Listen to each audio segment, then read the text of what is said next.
क्या कारण है कि भगवान श्री कृष्ण ने श्रीमद् भगवद गीता का ज्ञान देने के लिए युद्ध क्षेत्र को चुना? कई लोग ये प्रश्न सोचते होंगे, पर अच्छा है आज आपने कर लिया। अब बात करते हैं कौन से कर्म कब किए जाने चाहिए।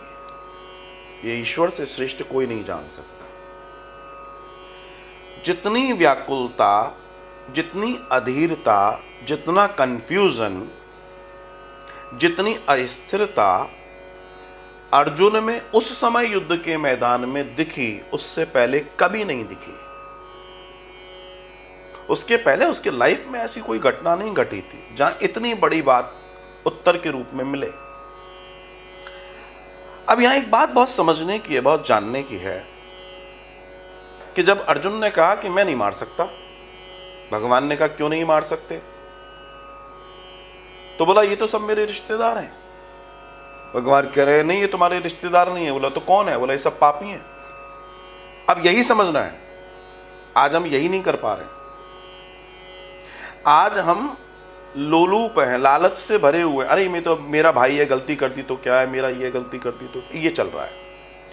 भगवान श्री कृष्ण अर्जुन से कह रहे हैं, हे अर्जुन, जिन्हें तू अपना संबंधी सगा समझ रहा है, असल में न ये सगे न संबंधी है। इस समय तो सिर्फ ये पाप के भागी हैं, अर्थात पाप के साथ खड़े हैं, तो ये सब पापी हैं, तो तू इन्हें मार।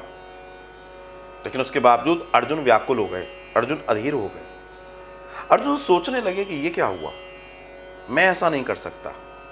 एक सामान्य व्यक्ति की बात को मनुष्य मान ले, ये मनुष्य के लिए वो नहीं होता, इसलिए उसको मेंटोर की जरूरत होती है, गुरु की जरूरत होती है, किसी बड़ी सेलिब्रिटी की जरूरत होती है, किसी बड़े व्यक्ति की जरूरत होती है। जब किसी से कोई नहीं मानता तो कोई कहता चलो उसके पास ले चले, मान जाएगा। होता है ऐसा। सो इन दिस कंडीशन भगवान ने जब इतनी बात कही तो भी जब नहीं समझ में आई, तब भगवान कहते हैं कि देख इनको तो मैं मार चुका हूं। बोला तुम मार चुके हो? बोला हाँ मैं मार चुका हूं। कैसे?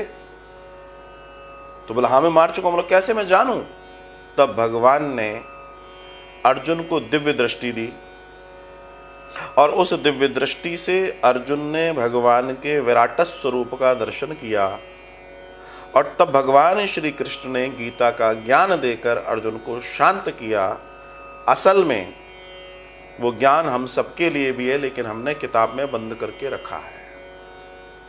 हम सब अशांत हैं, सब अधीर हैं, सब किसी को पापी मानते हैं, और वही कृत्य हमारा कोई अपना कर ले तो उसको पापी नहीं मानते।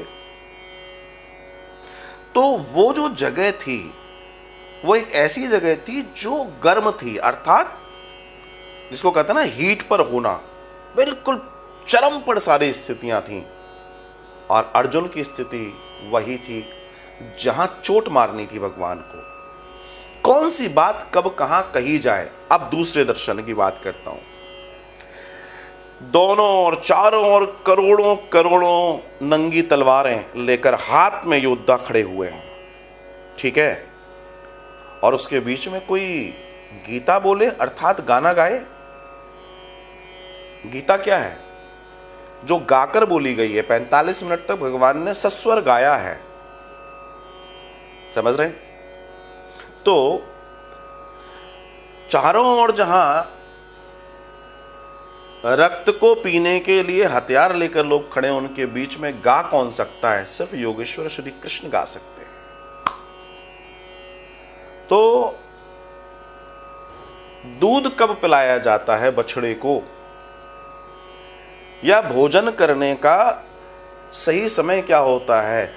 तो विज्ञान कहता है, और व्यावहारिक दृष्टिकोण में जब भूख बहुत अच्छे से लगी हो तब भोजन करना उचित है। ऐसे ही अर्जुन वहां पर बछड़ा है और श्री कृष्ण गौ माता है। जब लगा कि बछड़ा अब बिल्कुल व्याकुल हो चुका है भूख के मारे, अब इसको दूध पिलाना चाहिए, और वो स्थान वही कुरुक्षेत्र का मैदान था, और वो सबसे उपयुक्त है, सबसे उपयुक्त है। साधुवाद, बहुत अच्छा प्रश्न।